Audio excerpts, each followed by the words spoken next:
చేది నాన్న, చిరాగ్గా ఉంది నీతో నడవాలంటేనే. బతకలేక బడి పంతులు అని పంతులు ఉద్యోగం చేస్తున్నావు. నీతో పాటు చదువుకున్న వాళ్ళందరూ మంచిగా ఉద్యోగాల్లో సెటిల్ అయి మంచిగా సంపాదిస్తున్నారు. వాళ్ళ పిల్లలందరూ వెల్ సెటిల్డ్. మీకేమో చాలని జీతాలు. ఆ జీతాలతో మమ్మల్ని పెంచి పోషించలేక ఇగో ఇట్లా మధ్యతరగతి బతుకులు బతుకుతున్నాం. అంత చిరాగ్గా ఉంది.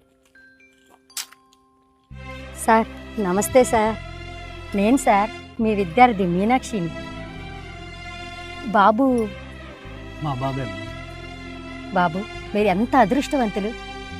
ఇట్లాంటి తండ్రి కడుపును పుట్టినందుకు చాలా గొప్పవారే. ఆ రోజు మీ నాన్నగారు మాకు చదువుతో పాటు గొప్ప సంస్కారం నేర్పించారు, గొప్ప విలువలు తెలియపరిచారు. కాబట్టే మేము ఈరోజు ఇంత స్థాయిలో ఉన్నాం బాబు. మాధవరావు గారండి, నమస్కారం సార్. మీరు అప్పుడు మీ స్కూల్ టైం అయిపోయిన తర్వాత మా బాబుకి లెక్కల ట్యూషన్ చెప్పారు సార్.